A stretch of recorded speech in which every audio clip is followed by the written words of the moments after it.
joined by Max, a new contributor here for the Awesemo MLB Live Before Lock, Sunday edition, 8 games.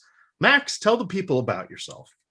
What's up, everyone? I've been doing DFS for, I guess, about 5 years. I mostly play high stakes now, so it's been fun for me, and I've been trying to see if I could do some touting on the side for a while, and I decided to take the plunge with Awesemo.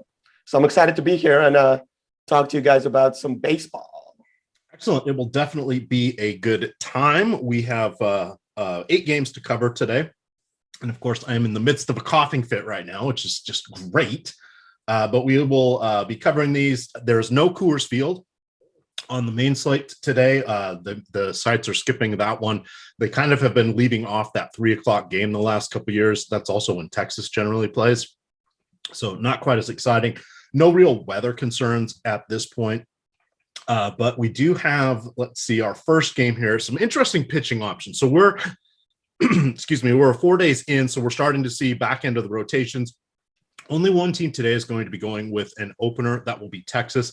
I'm seeing conflicting reports on who the bulk guy is going to be. Hopefully we'll nail that down by the time we get to that game. But our first one here, some interesting pitching options. We have Ian Anderson going into Philadelphia, taking on the Phillies, who have a 3.9 implied run total, one of the lower ones of the day. And then on the other side, we have Zach Eflin going against Atlanta, 4.2 implied run total. These guys are going to be prominently playing into our pitching portfolios if we are building multiple teams. Take it away, Max. So Anderson is really a good prospect. Pitched last year, had a 36% strikeout rate, only faced like 70 batters. From the left side, he was striking out way more guys than from the right. But against Philly, Philly doesn't really strike out much, but he's going to be one of your main options today if you're looking for upside. You're going to have to pay up for him, though. He's 9,800 on DK and 9,000 on FanDuel. So he's expensive, but he does have the upside for you. I looked at his spring training starts, and he was good until his last 2 starts where he got hit pretty hard. But it's spring training. I don't really pay much attention to it. He definitely has the talent to pay off his salary today in a big way. Yeah, and spring training is always tough because unless you're really following along closely, you don't know if pitchers are working on something. Yeah. They're just going out there and throwing because these stats don't matter, et cetera. Or as I like to say, if you're Trevor Bauer, maybe you're pitching with your eyes closed or something like that, just out of boredom because you can. So while we do like to kind of keep an eye on what's going on in spring training, if someone's been absolutely awesome, then you have to go back and look. And were they playing split squads? And, did they get lucky against the dregs of some other teams? Or if they get lit up, you want to read into a little bit. Are they, again, working on a new pitch? Are they doing something different? They just get unlucky. They have a blister, whatever, right? So it's one of those where that's kind of an indicator. We like to see where everybody's velocity is. Yeah, that part is helpful. And outside of that, really not much. So yeah, it's just hard now because we have very little to go on, right? It's the 3rd game of the year. So I like to look at spring training just to see if there's any outliers, like you said, did their velocity drop? We're expecting a little bit less velocity now with the colder weather, and guys just working back into shape. So I like to look at it as a point of reference early in the year, just because we don't have many other stats to go off of. All right. Now for these lineups here, we'll talk a little bit about the hitters too as we work our way through.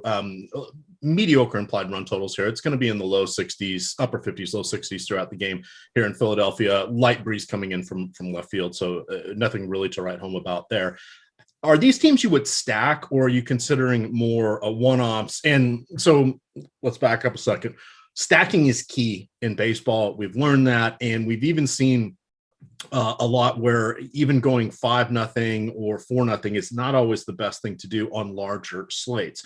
So we're pretty much, our default position is going to be stacking. However, there are different types of stacks, right? You can go for the heart of the order. You can go for the main players.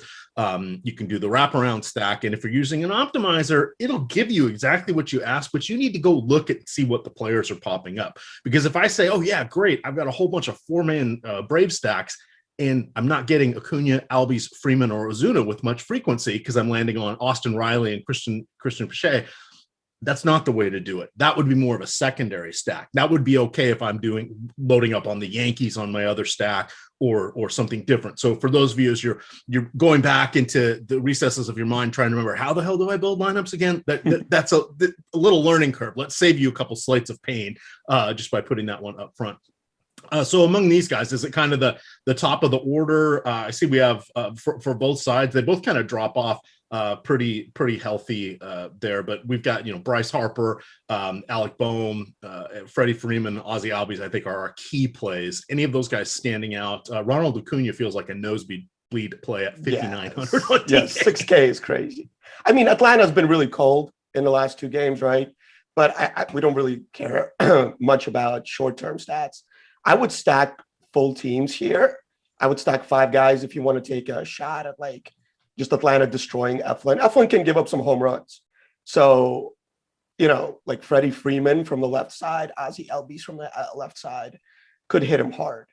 So yeah, like I would be interested in Atlanta more so than Philly as a stack. With Philly, you can play Harper anytime, right? Like the talent is there. But as a stack, they really don't stand out to me today versus Anderson. All right, so let's move on to our next game here. Some of these games will go a little quicker than others. I do want to remind you guys, all of our shows, with the exception of Live Before Lock, come out on the Awesemo Podcast Network. You can check that out on any place where you get podcasts, be it Spreaker, Podbean, Google Play, the Apple Store, etc. We're there. We also have individual sports channels for each sport, and then we have the main channel where we put everything on. So if you only like baseball, you can just pick the baseball channel. You don't have to worry about getting the other shows, but definitely worthwhile if you want to listen while you're on your commute or doing errands or working out. Very helpful there. And then please do hit that like button. It is Easter, and I have heard that the Easter Bunny will make an appearance if you guys get us to a couple hundred likes here. We do appreciate that. Also subscribe. That helps us a lot. We just cleared 53,000 on our way to 54. Really appreciate that. We can't do this without you guys. All right, let's take a look here at our next game. I have too many windows open. That's all right. We've got, oh boy, I don't even know how to, we'll just call him Zuich. Yeah, I was trying to figure out how to pronounce that. I was like, I should have looked that up the Z-Man. before. Yeah, we'll call him Z. So we got Z going in there against the Yankees, 5.4 implied run total for the Yankees. Domingo Germán is back from his suspension for being a knucklehead, and he's coming in with some strikeouts here. The one thing I like to do is utilize our Odd Shopper. It's a free site here. You can use that for seeing strikeout props. So if we look at Domingo Germán, I thought he was going to be a little bit higher. He's sitting at 5.5 with kind of even money on both sides. That feels about right. I kind of think he's going to get close to 6. I was hoping we would see them with a 6.5 figure or something there. Give me more confidence in how many innings or batters he's going to face. The strikeout stuff will be there, but it's been a while since he's really pitched, again, because he was dealing with that suspension last season. So he is someone that maybe he makes it through the 5th inning. So I think five tops for him. In spring training, he didn't go anywhere past, I think 4 was his limit. But he looked good. Like the strikeout stuff was definitely there in the spring training. The velocity was there. So he looked good. And Toronto is a tough lineup. They have a lot of power throughout the lineup. They do strike out a little bit. But as far as betting wise, it's tough to go for 6 and 7 just because he's coming back from that long layoff. He's not going to get to throw that many pitches. Yeah. Now, so setting aside the betting angle here, where is he playing into? Now, you mentioned before the show you're really heavy into 3-Max, so you'll have a little bit different perspective on these than where I do. What is your general strategy? I mean, obviously it'll change by slate, but do you usually home in on a few different or a pitching core and then differentiate your stacks from there, or do you like to have different pitchers in your normal default on a day like today where there's no real standout ace? Right. So it obviously depends on the slate, but usually I pick 3 guys and I just mix them around 3 or 4 guys as far as pitching goes. I like to be concentrated, so I have a little bit of leverage. Like to me, baseball is so volatile that you want to get as much leverage as possible on everybody else playing. Just because it's so many weird things can happen and home runs count for so much. So in baseball, I think it's especially important to zero in on guys and utilize your bankroll management in case it doesn't work out.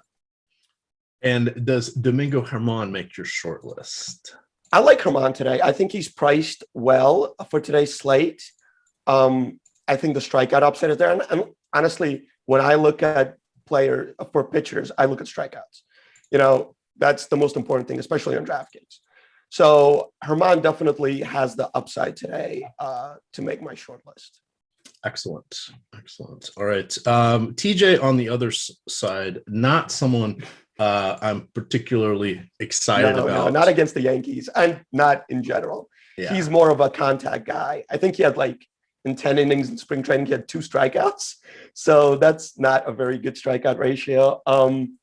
Yeah, I would say that the Yankees are one of the main stacks you should go after today, just because when they do make contact, they hit it hard and far, and they have power throughout the lineup. And what you're looking for is getting a bunch of home runs. I mean, Yankee Stadium usually plays way better with warmer weather. I think it's 60. I'm in New York, so it's right, 60 here today. But I think Yankees are definitely a stack you should look at. I think their implied total is I think tied for highest as well. Yeah, and they're going to make it easy for us today on DraftKings. We have Jay Bruce coming in at 2,700, batting 5th. Yeah, he's actually decent against fellow lefties. He probably won't be starting any games like that. We're early in the season. We could see him pinch hit for, but he's not someone that I generally worry about as a pinch hit risk. No, and there's the short porch as well. Yeah, so you only have to hit it 300 feet to get a home run at Yankee Stadium. That's very enticing for this one here. So he's kind of the obvious. There's no Mike Stanton today, but we do have DJ LeMahieu, one of the best hitters in the league, or best all-around hitters, even outside of Coors Field. It turns out that he was clearly not a product of that. He had a nice year, or has had some nice games since coming to the Yankees. You got Aaron Hicks, also discounted 3,400 here on way DK. Too cheap. Pardon? Way too cheap. Yeah, that's that one is that's a cash game play right there. Yeah, and that's what I was going to say. If you guys have questions about cash games, we'll talk about them. It's harder to do cash games in baseball, in my opinion, just because there's so much variance. I do recommend stacking in them. Now, I don't think you need to double stack in your cash games, but you definitely want to have some synergy, some adjacent batters, or even two 3-man stacks or something like that. Clearly, you want to play it safer with your pitchers where possible. We're early in the season, and half the pitchers that we've seen thus far, even the aces, aren't clearing the 5th inning. So they're not qualifying for the win because they're not the pitcher of record in the 5th inning. And there's very few that are even getting the quality start, which is one of the metrics over there on FanDuel. So we want to be careful with that. And just looking at, let me scan here. I don't see anybody today where I would say, yep, they're going 5 innings. Right. The guys I think would be or clearing through the 5 innings, which it's kind of a lot in the spring for people to do that. I would say it's probably Brady Singer or Zach Davies are the 2 that I would feel most reasonable for. And I'm not really doing cartwheels for either of them. I think of those guys as more tournament plays, but because the strikeout is not necessarily there, and that's Davies for sure. That's what we really, really need. Yeah, Davies is just a finesse guy, so he has good control and all of that. I mean, he doesn't give up a lot of home runs. There's usually not base runners on when he does, right? But he's trying to induce ground ball contact, which means no strikeouts, which means no points for you. But the point is, don't try to chase wins today. These guys are very unlikely to be even qualifying for them. And then even if they are, you'd really rather have strikeouts, because just 2 or 3 strikeouts is worth a win, depending on which site you're playing on. But the wins aren't worth that much for you to try to chase it. And final thought, this is one other one to dust off for you. Even if you were to play both pitchers from the same game in your same lineup, you still only have about a 30 to 40% chance of getting the win from one of them, because it'll land with the bullpen a lot of the times, or one of the game will get tied after they've left or whatever. So chasing wins just doesn't work anymore, especially with all the relievers and the openers and all that fun stuff. So just, again, dusting that stuff off. Back to you, though. What do we like here? Fill out the rest of the Yankees, and then do we like any of our thoroughbred bloodline players, such as Kevon Biggio, Bo Bichette, Vlad Jr. We've got all sorts of kids of great baseball players for Toronto. So finish up this game for us. Yeah, for Toronto, I don't think you really need to go there. Their implied total is low. Yankees have a good bullpen, so even after Herman, you're not going to get anybody who's not throwing hard or doesn't have strikeout upside from the Yankees. So if anybody, I would play Biggio from the left side. Good matchup versus Herman. Other than that, not much. As far as the Yankees go, you can really play anyone. And from here, I actually like stacking the bottom of the order or the middle of the order, just because it gives you differentiation. And against a pitcher like the Z guy, it doesn't really matter. Anybody can take him deep. Anybody can hit him hard. So yeah, I think don't be afraid to skip a really popular guy in the Yankee stack and make a lower owned stack, because that could also go off. All right. Reminder, guys, we do have our sister site, Odd Shopper. We also have Awesemo odds, and we have side action, etc. So we got all sorts of sites here for you guys to check out. You can see them all at the top of the Awesemo.com homepage. Just scroll up and you will see everything there, plus the landing page for the Awesemo Podcast Network. So you can check and see if your favorite podcasting site has the Awesemo podcast. The one thing about the sports betting, it's opening up in a lot of states. So we're now able to do it here in Virginia. One of the biggest edges that you have is shopping for the odds. The betting lines change by the minute, and it can vary greatly depending on which book you're using. So what we do over here at Odd Shopper is we compare across 4 to 6 different sports books and give you, especially for player props, if you're looking for the under or the over in particular, you can find some differentiation across the sites. You can really see this in basketball and football with yardage. The sites will change. Baseball, everything's kind of incremental. So it's, whatever and a half. And it's really hard to get over to that next level. Like when we were talking about Domingo Germán for 6.5 strikeouts, that's a big difference between 5.5. I mean, even though, it's just one strikeout, it's a big difference, especially if you go back and look at game logs. So it's kind of hard to get you that next level. So what you look at is are you paying for the under or the over? So the more money you have to put down to win your unit back or your $100 back, that you're paying for that. So they'll shade those accordingly, just because it's hard to get over the milestones in baseball. So like today, it's a sea of people at 5.5 and a few at 4.5. It's like, oh, well, that's not exciting. Then you go look at the numbers, and sometimes, hey, it's minus 170 for this under, or it's minus 170 for this over. They think that's going to happen. So that's how they tweak it a little bit in baseball, which if you're just looking at for the first time is going to be a little bit confusing. But you can check that out. You can find the best odds for the bet that you want by just looking at the different sports books. You find that inefficiency, and you can use that to your advantage. That's pure profit, and you can add between 5 and 7% if you actively shop the odds. Ben Rossa talks about that all the time, but we have that site built for you guys. All right, let's go on to game 3 here. St. Louis at Cincinnati. Carlos Martinez going against the Reds. The Reds have a 4.7 implied run total. Jeff Hoffman, wasn't he the guy from Coors Field? He brings Coors Field with him, baby. Daily. He brings Coors Field with him. He's going against St. Louis. St. Louis has a 4.9 implied run total. What do you want to do here? This feels like a hitters from both sides. How's Martinez looking? He's kind of in that Jaime Garcia mold where he's just perpetually injured all the time. Yeah, he actually looked pretty good in spring training. I think I caught a couple of his highlights. Striking guys out. He didn't give up any runs and struck out 7 in those last 9 innings. So he's actually pretty stretched out. He won 6 in his last spring training start. It's not a great matchup. Obviously, Cincinnati has a decent lineup. But I think he's definitely playable today.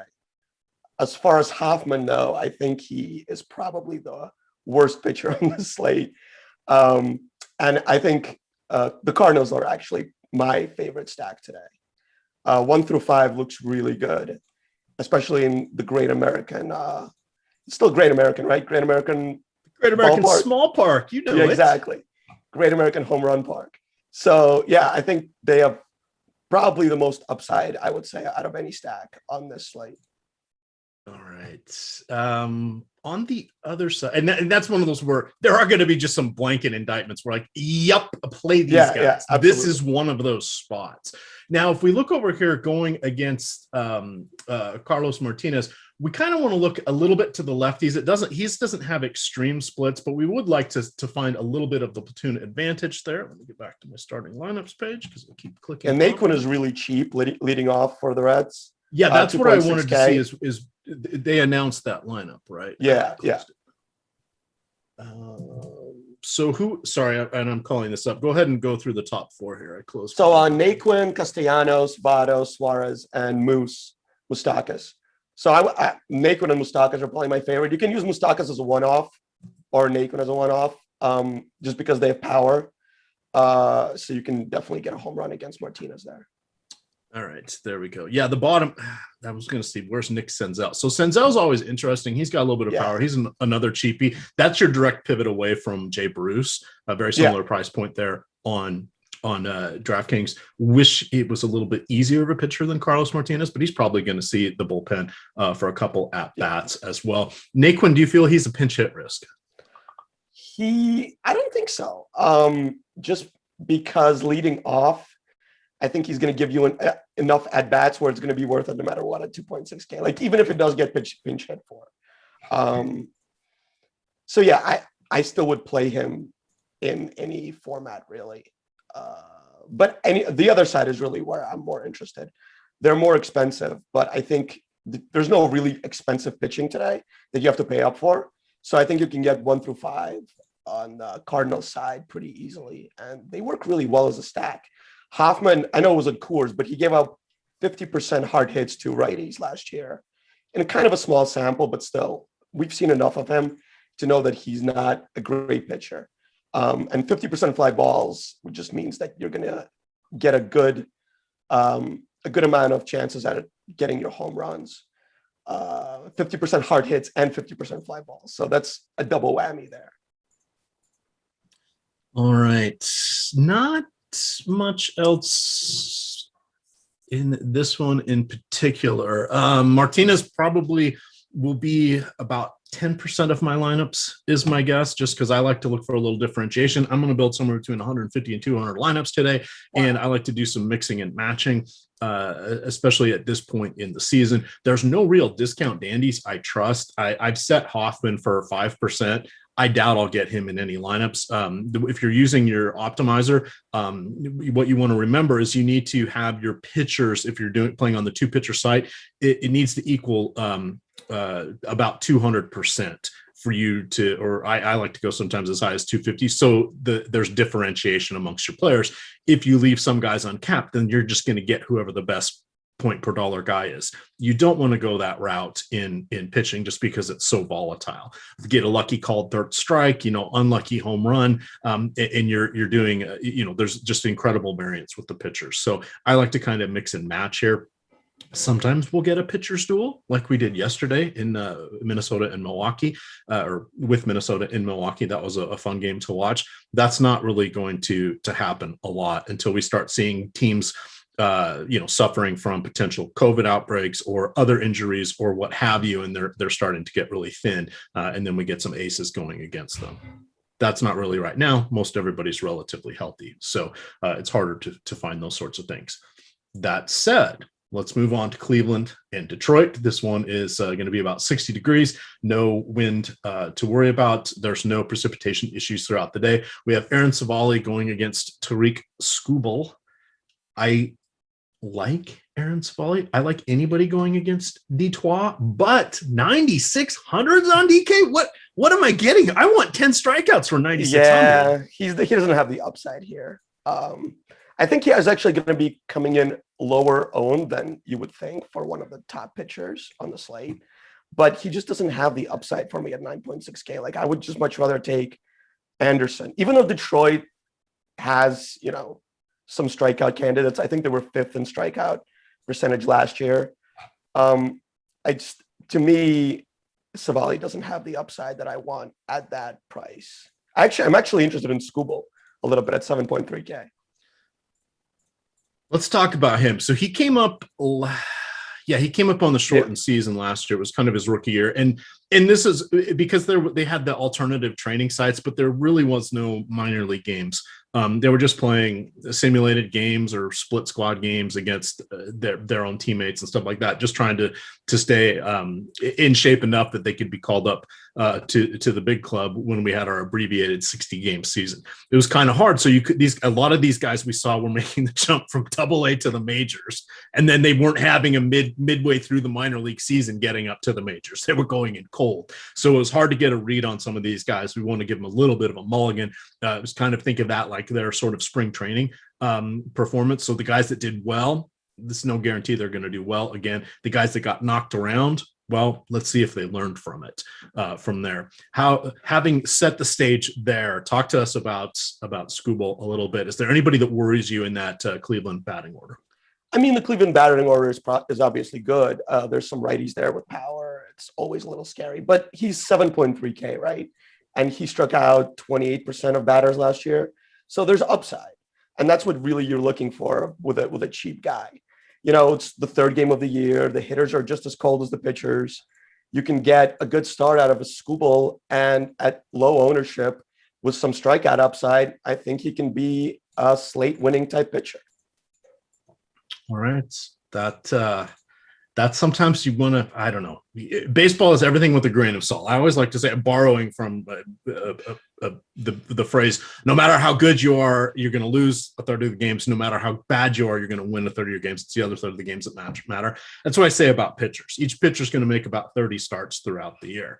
10 of them, they're just not going to have their stuff, right? It's just going to suck, or they're in Coors or what have you. 10 of them, they're just going to be lights out. Everything's going to be working. The ball's going to be going exactly where they want it to be. It's that other 10 that separates all the pitchers. The more of that middle 10 that you get on the good side, that's where you become an ace. The rest of it, you become an innings eater or someone that is going to be moved to the bullpen. And that's what we have to think of. So, Max Scherzer is going to get his ass kicked sometimes.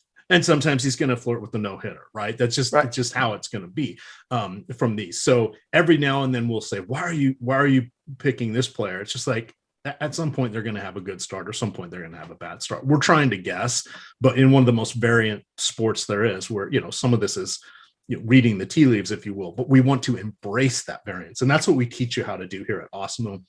With all of our different tools, with the top stacks tool, the top pitching tool, how to leverage against popular plays, et cetera. It's in baseball, it's entirely different. You're never out of it as long as you have a player or two left, because anybody could hit 2 home runs. You're also never running away with it, because there's someone always lurking that has somebody that could hit 2 home runs in that last game as well. So that's something like basketball, we know what we see, right? We know how many minutes are left. We know about how many points that's going to be. You can go see who it is. Baseball, we don't know.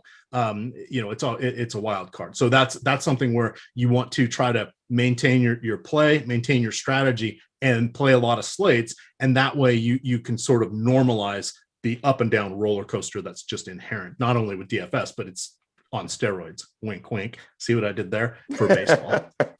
Yeah, all absolutely. Right. Yeah, I just want to reiterate that if you manage your bankroll correctly, you will be able to give yourself the opportunity to get that just crazy lineup that scores like 220 points, and wins you all of the GPPs. So just stay in there, hang with us, and you'll get there eventually. Yeah, absolutely. And right now, through the 9th, we have 9 days of Awesemo premium baseball content for $9. That's $1 a day. You get it for 9 days. Promo code is starting9. That's starting9 with the numeral 9. This gives you access to everything that we have for MLB, including player projections, ownership projections, top stack, the lineup builder, and of course the premium Slack. Which is also very helpful. Stop guessing, start winning. Join Awesemo MLB today. All right. Are you ready for this one? Baltimore at Boston. My home run of the day, Hunter Renfroe, because he's facing a lefty, and I love playing Hunter Renfroe. Hey, he's actually faced this guy before, if I remember correctly from my stuff, and he did hit a home run. So looking at today, so the Boston Red Sox are not quite the Boston Red Sox anymore, right? No Mookie Betts. You go look at their lineup and you're like, oh, that's not quite the same. But they brought in Kike Hernandez, and they've brought in Hunter Renfroe. Renfroe's, he's kind of a fourth or fifth outfielder. He does have tremendous power, but he's not the best in the field. He's usually not going to be a starter every day for most teams, but he's going to be out there almost every time against a lefty, and that's something that is very valuable. And he's going to be hitting in what is a nice spot in the order. You've got JD Martinez and Xander Bogaerts, who of course are going to be the cornerstones of any Red Sox stack that you're doing. But you want to look at some of their newer guys in Kike Hernandez and Renfroe and just kind of see what you can do putting those guys in. So last year, Zimmerman was. So this is the interesting thing. So he was drafted out of high school. He's actually went to high school in Baltimore area, which is kind of fun. But this is his age 26 season. He mucked around in the minors, just ticking up each level. Spent a few seasons with Atlanta before ending up with the Orioles. At the rookie ball and low A, of course, he had good strikeout stuff. That kind of disappeared, like it does with a lot of pitchers as he moved up through the ranks. But he went from like a 10 and a 12 K per nine rate to he's projecting out by most projection systems have him with a 7.1 to a 7.4 K per nine. Not that great. They also have him with a higher than usual walk rate between a 3.7 and a 4.1 per nine. And this is looking at Steamer, Zips, Pacoda, all of those different projection systems. The Bat. Shout out to Derek Carty for that one. He has a good projection model. But this is just kind of an indicator of where they are because he didn't get a lot of time at the major leagues. So his home run per nine rate, it's also being projected between 1.6 and 1.9. That's not good. That's sketchy at best. So definitely we want to look to the Boston team today. It's not particularly warm in Boston, but I don't care. The monster's still there. Yes, the green monster's still there. And this is a nice matchup. Zimmerman's not somebody I want on my teams at all. I don't just see any point to this. What do you like about Boston now that I've said way more than I was intending to? But sometimes you get excited about these things. And Garrett Richards, he's healthy for the moment. Over under on Garrett Richards starts this year, 8.5. Wow, that's low. Just saying. What do you like here from this game? So Zimmerman is not very good. Sorry about your hometown guy, but he's I think he's not going to last in the majors for too long. I mean, the Red Sox are going to be chalky, but they're cheap just because they don't have, like you said, they don't have the expensive hitters that they used to have, that you're used to in the Red Sox order. But they still have power. They still have Renfroe. They still have Xander. They still have JD. And they're all aiming at that green monster. But my favorite guy actually here is batting 8th, Mlb Dfs. I think he is my home run of the day right here. He crushed spring training. He's a big power guy. And facing Zimmerman, looking at that green monster, I think he can hit one over it. Definitely a stack here for stacking the Red Sox here is a very good play. I don't know what else to say other than the fact that Marvin Gonzalez is batting 5th for them is very strange to me over like Renfroe, even in the 5th spot. They put Renfroe sick? I didn't think they would. Like Marvin, he has no power. I guess he's a switch hitter, and they wanted to break up the righties. That makes sense. But Houston, remember when they had a few injuries, they had Marvin Gonzalez batting cleanup for a time. It's like, why? Anybody but him. He's a good hitter. He's pesky as hell. But there's no power. There's no power. I mean, he can get you like 4 singles, and you'll feel very lucky. And do you have his ISO up? Is it even above 100? Oh, I don't have it. Let me look it up real quick. So ISO is isolated power. So basically what that's doing is that's a metric that's measuring extra base hits. It's basically was it slugging percentage minus, I think it's minus batting average. Now I've got to dust these off myself too. I know what it is, but to explain it to you guys, what it is. So it's a good metric so we can understand what kind of power somebody has.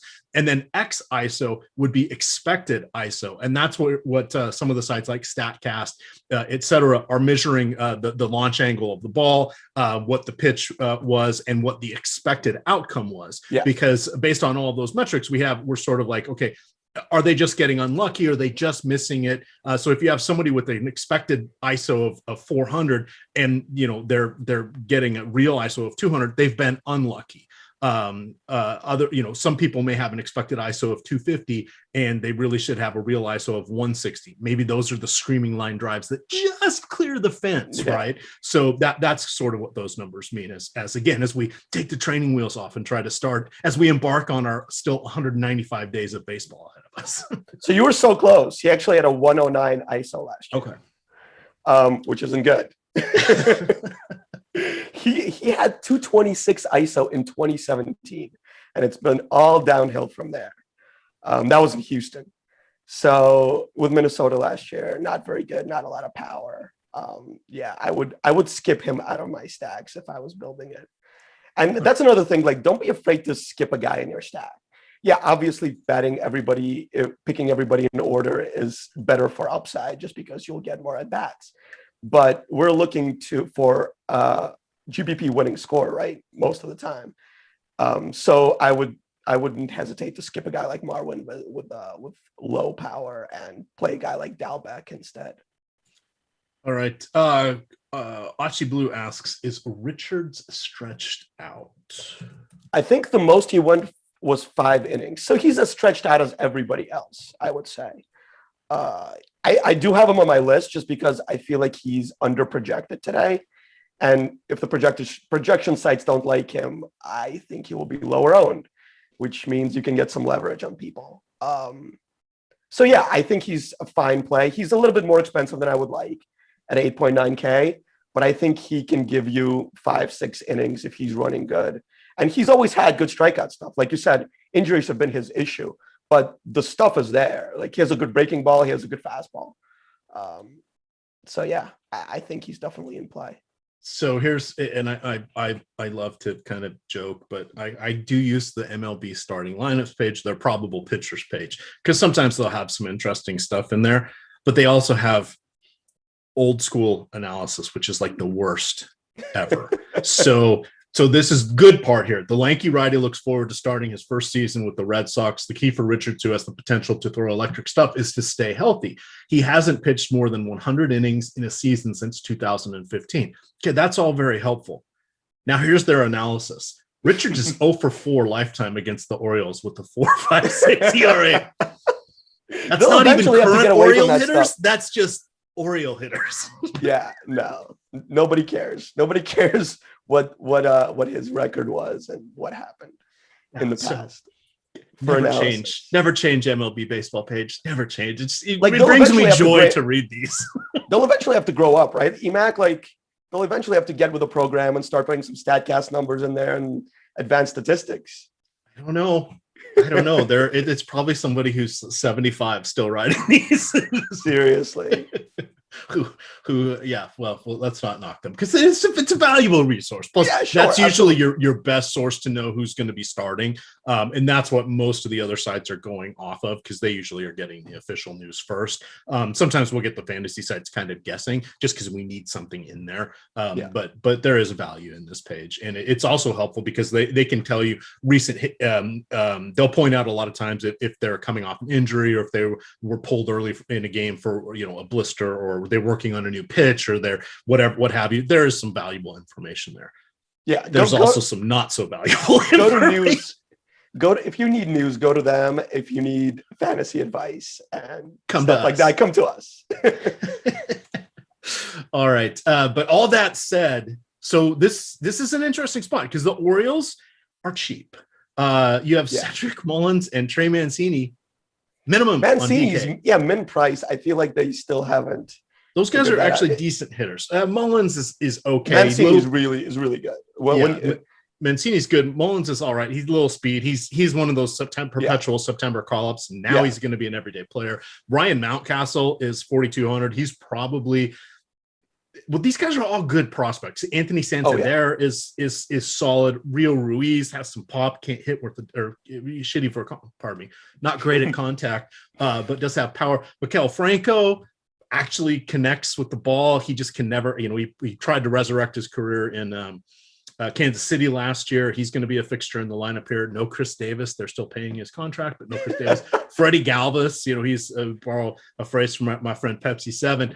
He's a jack in a bag kind of guy. He seems whenever he does hit a home run, it's usually in a game he's stolen a base. Doesn't hit a lot of home runs, does okay for steals. Austin Hayes, not the worst guy ever. He's 2,100. So we're going to get a lot of these guys in our lineups today. This is where I'm sad Coors Field isn't on this slate, because the Orioles would facilitate us getting hitters from that game. But what do you like here? Because there's really no ace we're spending up for. How many Orioles is too many Orioles? I don't think we want them as a premium stack, but I think our 3-mans are our secondary stacks. They're going to be perfect. Yeah, I think they're in play as a main stack as well, just because it's, Fenway is a weird park where you can get like an 11-8 ball game, just everybody hitting the wall. You don't really have to hit it hard to hit it at the monster and get a double.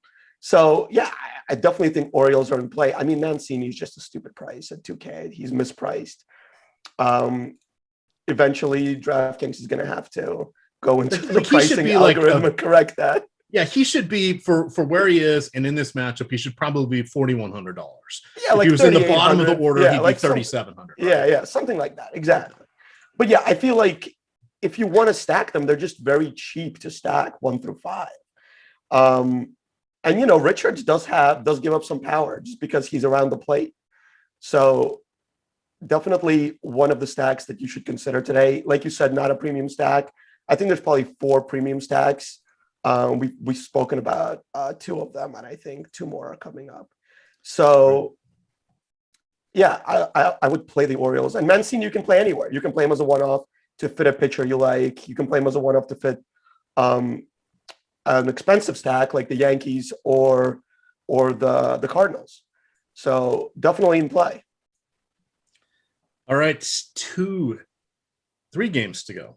Sorry, that's but this one's kind of interesting as well. Minnesota at Milwaukee. We've got Michael Pineda going against the Brew Crew. 4.1 implied total there for Pineda.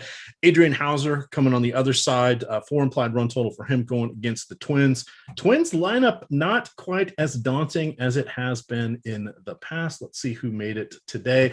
So we have Luis Arias, who would probably lead the league in batting average if he played every day. He might be playing every day this year. He's 5K though. Yeah, isn't that crazy? He punch and shoot hitter. He's going to lead the league in average, and he's going to be like the Marwin Gonzalez of power. It's not great. 4.9K. You can Jorge Polanco. Yeah. Byron Buxton batting third at 3,700. Okay, that's interesting. Max Kepler's your cleanup hitter. Ugh.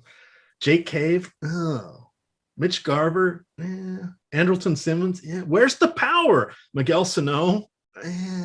Yeah, not a lot of power, but not a lot of strikeouts either, right? Right. So the question is, where does Hauser fit in at 7,600, and how many innings do you think, or what do you think he gets to the 5th inning?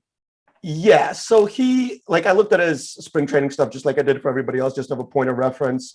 He was really good in his last start, but he struggled otherwise. I think the most he went was 5, which is pretty normal for everybody in spring training. I think he can get you 6 innings, but not a lot of strikeouts here is the problem. He does have really good stuff. Like Hauser has very good stuff. So he can blow through pretty much any lineup. But at 7.6K, they priced him down to face this daunting Minnesota offense, like you were saying, with all that power. But there's not a lot of power and not a lot of strikeouts. So I think you're getting more a less variant result here from Hauser. His bad games and his good games are going to be a lot closer than they would if Minnesota was rolling out a bunch of power guys with that strike out a lot. So on the other side, we have Pineda, former Mariner. He's been he had some suspension issues. There was pine tar issues. There was whatever. He's never really been able to harness his flashes of brilliance. He was with the Yankees for a while, so that's why everybody remembers their name. Will the strikeouts be there? That's something that they seem to come and go with him. And he's someone that was always like, oh, he's going to put it all together and he's going to be a guy that threatens, 200 whatever strikeout, 300 strikeouts a year. That just hasn't happened. He's not really an innings eater either because he always gets hurt. Yeah. And I don't know how he's so expensive on DraftKings that it's sort of like and he's projected for a high ownership, which is strange for me. I Yeah, so for me with Pineda, I like the other 9K guys more. So I'm not going to get any of Pineda today. Like I would consider Savale over Pineda, which seems a little bit crazy to me. Yeah, Savale seems safer, right? Yeah. Like Pineda, like you said, with his strikeouts, the reason they come and go is he's not going to blow you away with his fastball. Right. So he needs the slider to look like it's going to be in the zone and then drop out of the zone for somebody to swing over it. That's the only way he's going to get strikeouts. So when that slider stays in the zone, he gets hit hard. When that slider has good break, he gets a lot of strikeouts. So it's just a matter of if the slider is working for him. He's really more of a two-pitch pitcher, right? Like fastball slider for him. In this spot, like Milwaukee does not have a very daunting lineup. So you can definitely play Pineda, but I would not expect a slate breaking result from him at all, especially at that price. Yeah. Well, welcome to baseball. We're going to be tentative about a lot of stuff here. Yeah, exactly. Like you said, it's just such a high variance sport. You just try to make the best decisions you can and live with it. All right. So let's see here. We have Game 7 here is Texas at Kansas City. It's going to be in the mid-70s. There's a 10 to 12 mile an hour wind going out to left field.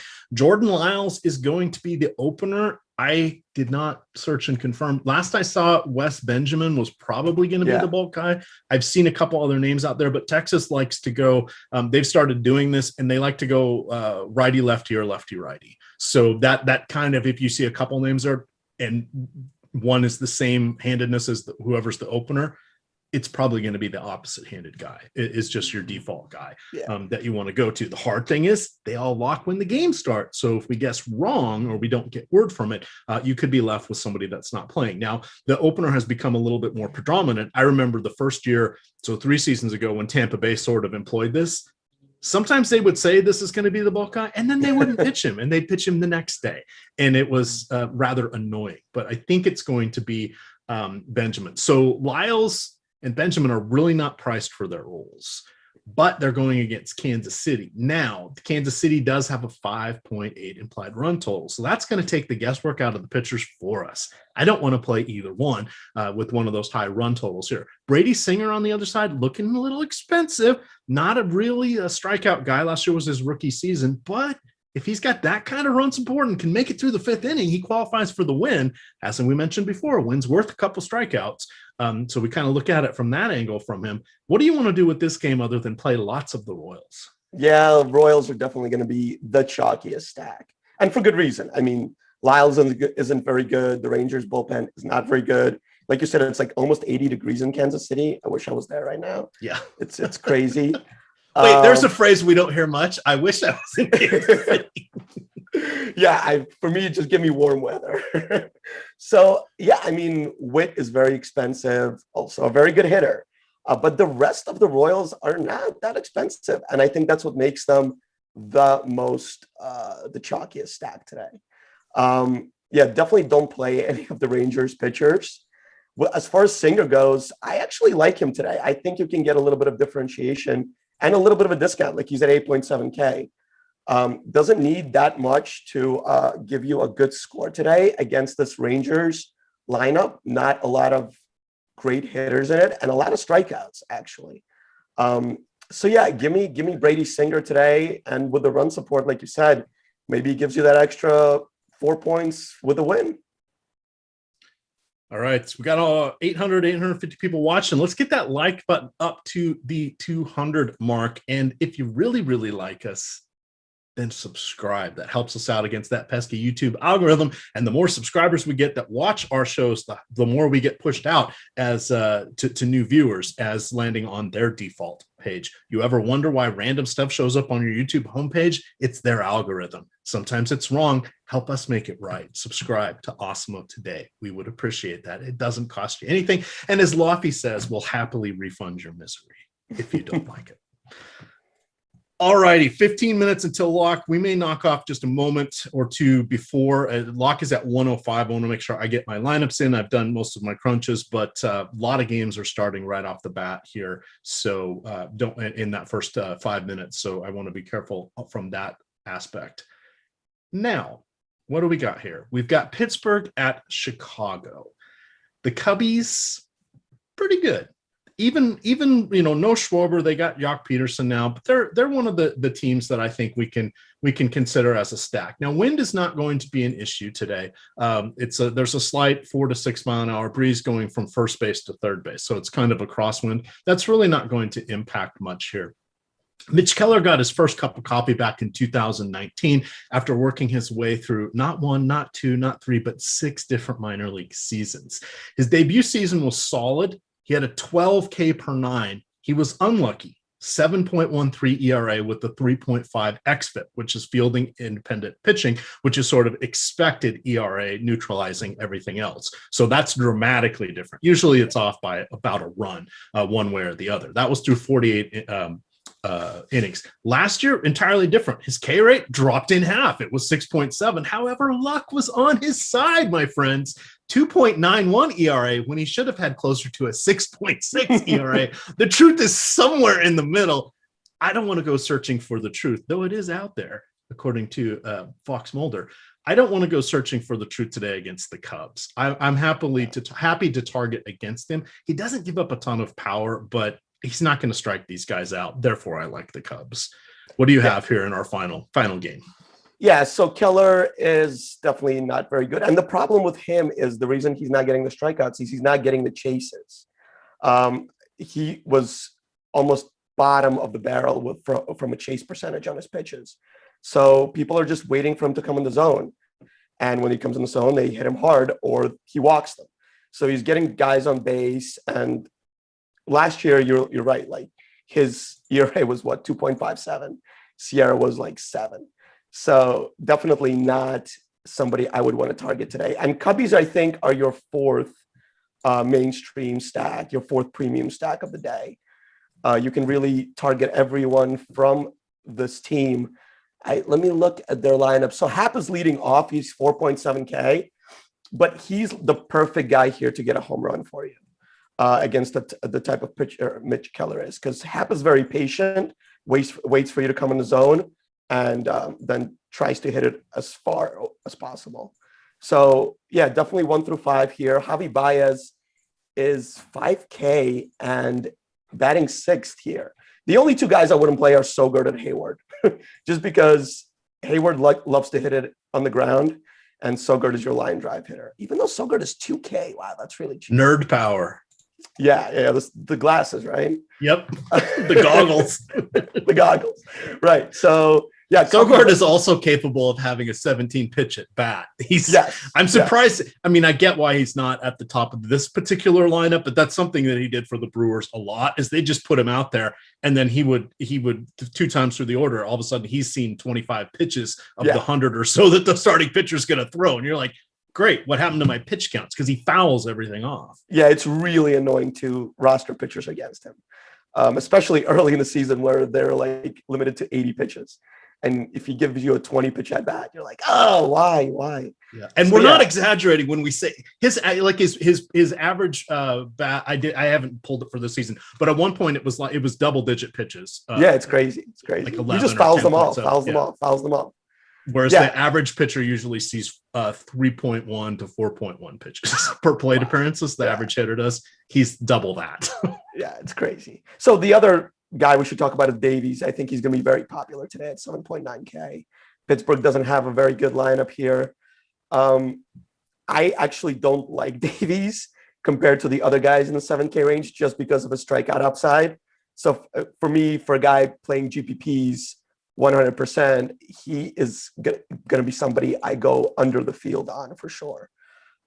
Just because guys that seem safe get over-projected and over-owned as far as GPPs go. So I would rather take a chance on somebody lower-owned with more upside. And you can even play like an Adam Frazier to get leverage against all the Davies guys. Frazier or like Moran feel like their 3.7K, 3.4K would be good plays here against the Davies. All right, so here's a good question, one of my favorite. Is it bad to play any player against your starting pitcher if they're cheap and it makes your lineup work? No, there is nothing wrong with that. I've been saying that for years, and more people are sort of coming to my side. Why are they? Because we're seeing relievers more often, and pitchers aren't going as long. But if your pitcher gives up one home run and it happens to go to your batter, and most people don't want to do that, then you get a little bit of differentiation. If you're playing a good hitter, just go for it. If it's cheap against your guy, just go for it. It's not the end of the day. Is it the most optimal thing? No, it's not. But what if you are going with a particular starter and then their bullpen implodes? Now you left off a hitter you were intrigued by, and it wouldn't have done any damage against your pitcher. And maybe that would have been the differentiation play that got you up in the tournament. So don't worry about it, especially on 2 and 3 game slates. We have to play 2 pitchers on Yahoo. We have to play 2 pitchers on DK. Invariably, you're going to have some of your same hitters going against them. I have zero problem with it. A lot of people will go against that, but that's just, again, it's baseball. Weird stuff happens all the time. Yeah, it's not optimal by any stretch, right? Like, so on an 8-game slate, it wouldn't be optimal to play a guy against your pitcher. So I wouldn't do it. It's not optimal to skip players in your stack, but we have to do it because of price. Right. So I wouldn't do it in like 3 max, right? But if you're playing 150 lineups, you should definitely do some weird stuff. Yeah, I'm not going to lose. And on short slates, it's totally fine. Like on a 2 or 3 game slate, it's totally fine. All right, let's see. Anything else? Any other final thoughts? Rank your top stacks, and we'll kind of wind things up here for everybody. Okay, so Cardinals are my first. Then the Yankees, then Red Sox, then Cubbies, then Royals. And if you were starting your lineup with 2 pitchers, which 2 pitchers would it be on DK? And who's your number one pitcher play? Because the FanDuel people will ask for that. My number 1 pitcher play would be Anderson for sure. Okay. On DK, I would go cheaper just to get the expensive stacks in there, and I would play guys like Herman and Scoble and Singer, and who was the other 7K guy? Like Hauser. There we go. Hauser. Yeah. All right. Well, with that, we're going to get on out. If you remember, lock is in 7 minutes. So get your lineups in now. That is very important. And remember, we do have quite a few shows coming up. Today, we already in the can. It's out on the podcast network. You have the NBA strategy show. That was this morning. We've got NBA Deeper Dive and Live Before Lock between 5 and 7 o'clock. And then we have PGA Betting Roundtable for the Masters. That's going to be at 8 o'clock tonight. You'll get to see Max again on there showing off his PGA chops. So that'll be fun. And then tomorrow, we start all over again with Josh Engelman at 6:30 with the Process show, and then we have 9 other shows throughout the day, including podcasts. So we are your one-stop shop for everything here at Awesemo. Thank you for joining us today, Max. Thank you to Tyler. It was a pleasure producing. And with that, gamers, good luck. Thanks. Bye.